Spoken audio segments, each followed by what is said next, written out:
Disclaimer: This channel does not promote any violent, harmful, or illegal activities. All content provided by this channel is meant for an educational purpose only. গোপালনগরে acid আক্রান্ত যুবক, দুটি চোখই মারাত্মকভাবে ক্ষতিগ্রস্ত। বিবাহ বহির্ভূত সম্পর্কের কারণে হামলার অভিযোগ। পাওনা টাকা চাইতে গেলে যুবককে লক্ষ্য করে অ্যাসিড ছুঁড়ে মারার অভিযোগ। অভিযুক্ত ওই যুবকের প্রেমিকা।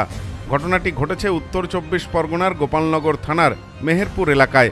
আক্রান্ত বছর 28-এর যুবক হামজা মণ্ডলকে আশঙ্কাজনক অবস্থায় হাসপাতালে ভর্তি করা হয়েছে। তার দুটি চোখ মারাত্মকভাবে ক্ষতিগ্রস্ত হয়েছে বলে জানা গিয়েছে। অ্যাসিডে পুড়ে গেছে শরীরের বেশ কিছু অংশ।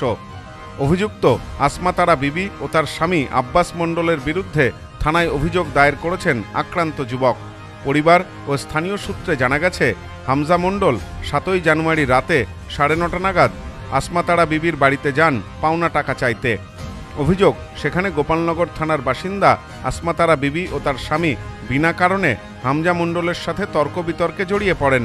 এরপর পূর্ব পরিকল্পিতভাবে আব্বাস মণ্ডলের হাতে থাকা অ্যাসিডের বোতল হামজা মণ্ডলের মুখে ছুঁড়ে মারে। তাতেই গুরুতরভাবে আহত হন হামজা। মুখ সহ শরীরের নানা অংশ পুড়ে যায় মুহূর্তেই। মাটিতে লুটিয়ে পড়ে সে। স্থানীয়রা চিৎকার শুনে ঘটনাস্থলে ছুটে এসে তাকে উদ্ধার করেন, নিয়ে আসে বনগাঁ মহকুমা হাসপাতালে। এরপর তার অবস্থা গুরুতর হওয়ায় তাকে কলকাতার মেডিকেল কলেজ হাসপাতালে স্থানান্তরিত করা হয়। চিকিৎসকেরা জানিয়েছেন, হামজা মণ্ডলের ডান চোখের দৃষ্টিশক্তি চলে গিয়েছে। তার বাম চোখও গুরুতর ক্ষতির সম্মুখীন। অবশেষে কিছুটা সুস্থ হতেই এদিন থানায় লিখিত অভিযোগ জানান যুবক। পাশাপাশি আহত যুবকের বিরুদ্ধেও পাল্টা একাধিক অভিযোগ এনেছেন ওই দম্পতি। থানায় অভিযোগও জানিয়েছেন তার নামে। জানা গেছে, ওই গৃহবধূর সাথে আহত যুবকের বিবাহ বহির্ভূত সম্পর্ক ছিল। ওই যুবকের কাছ থেকে একাধিক সময় টাকা লেনদেন হতো। সম্প্রতি সম্পর্কের অবনতি হয়। তারপর থেকে তাদের মধ্যে অশান্তি চলছিল। গোটা ঘটনার তদন্তে নেমেছে গোপালনগর থানার পুলিশ। যখন ওর কাছে ফোন করে তখন আমাদের ছাদের ওপরে খুব কান্নাকাটি আওয়াজ, ঝগড়া হচ্ছে। তখন আমি বললাম কি হচ্ছে, তা বললো যে আমার কাছে ফোন করেছে, আমার এরকম জাতি বলছে। বলার পরে এবারে ও বেরিয়ে গেল, কান্নাকাটি মুখ টুক কালো করে গেল। যাওয়ার পরে সেদিনকে ও আমাকে বললো যে তুমি ভাত টাত রান্না করে থোয়া, আমি সকালে 4-এ ব্যবসায় যাব বলে আমি সব কিছু গুছিয়ে সব কিছু রেখে দিয়েছি। আমি ফোন করছি, ফোন আর তুলছে না, আমার ফোনই তুলছে না।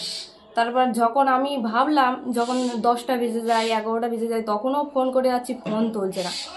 তখন সেদিনকে এই ঘটনাটা ঘটে। সকালবেলা আমি যখন খবর পাই, তখন যে একজনকে ফোন করে খবরটা দিয়েছে যে এরকম যে হামজা বলে একজন পেশেন্ট হসপিটালে ভর্তি আছে, তোমরা যত তাড়াতাড়ি পারো তত তাড়াতাড়ি চলে আসো। যখন যাই তখন ওর চোখ মুখ সবই খোলা ছিল, দেখতেই পাচ্ছে না। আপনার স্বামীর সাথে সম্পর্ক ছিল? হ্যাঁ, তার সাথে সম্পর্ক ছিল। সে এখন ফোন করে তাকে বলেছে যে তুমি আসো। যে ও বলেছে যে আমি ফোন তুলছি না বলে ওকে গালাগালি দিয়েছে। দেওয়ার পরে বলছে হ্যাঁ বোর সাথে টাইম দাও, তুমি আমার কাছে কেন আসছো না বলে ও গিয়েছে। ও টাকা পায় বলে ও গিয়েছিল। যাওয়ার পরে ঘটনাটা ওখানেই ঘটে।